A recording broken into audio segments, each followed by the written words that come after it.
नमस्कार दोस्तों, कहते हैं कि हमें डर का सामना ज़रूर करना चाहिए। एक कहानी के माध्यम से बढ़ते हैं कि कैसे करना चाहिए। पूजा और पाखी जुड़वा बहनें थीं और दोनों को ही पियानो बजाना बेहद पसंद था। वे स्कूल के बाद एक पियानो टीचर के पास जाती और पियानो बजाना सीखती। घर जाकर भी वे रोज़ घंटों प्रैक्टिस करती और दिन प्रतिदिन उनकी पियानो स्किल्स बेहतर होती जा रही थी। एक दिन क्लास खत्म होने के बाद पियानो टीचर बोले, तुम दोनों के लिए एक अच्छी खबर है। दोनों बहनें गौर से टीचर की बातें सुनने लगी। इस बार दुर्गा पूजा के दौरान तुम दोनों को पहली बार स्टेज पे सबके सामने अपना हुनर दिखाने का मौका मिलेगा।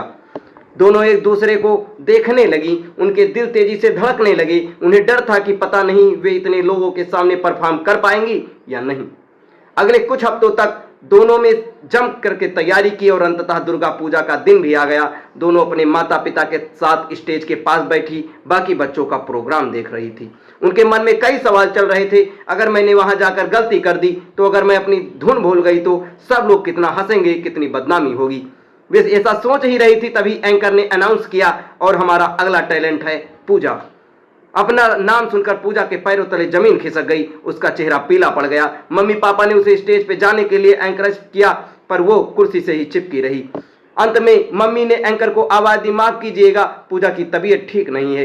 कोई बात नहीं दोस्तों, हम बढ़ते हैं अपनी अगली परफॉर्मेंस की तरफ। और अब स्टेज पर आ रही हैं पाखी। एंकर ने बड़े अंदाज से पाखी का नाम पुकारा। पाखी की हालत भी अपनी बहन पूजा की तरह थी। कुछ क्षणों के लिए वो कुर्सी से चिपकी रही। मम्मी पापा ने उसका भी उत्साह बढ़ाया और डर का सामने करने को कहा। पाखी ने गहरी सांस ली और स्टेज की तरफ जाने लगी। उसके हाथ पांव कांप रहे थे। इतना नर्वस हो इससे पहले कभी वह नहीं हुई थी। उसने परफॉर्म करना शुरू किया। उससे कई गलतियां हुई। जी में आया कि स्टेज छोड़कर भाग जाए, पर वो टिकी रही और अपनी परफॉर्मेंस पूरी की।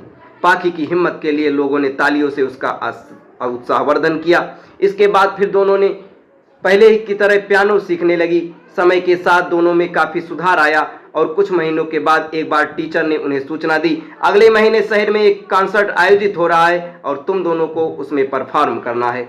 इस बार भी पूजा और पाखी एक दूसरे को डर के मारे देखने लगी।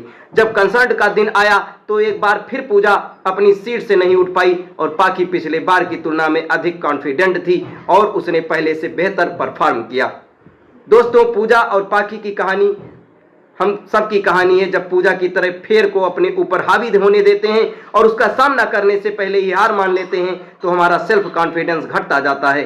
लेकिन अगर हम हिम्मत दिखाते हैं, फेर को फेस करते हैं, तो हमारा आत्मविश्वास बढ़ता जाता है और हम जिंदगी में बेहतर कर पाते हैं।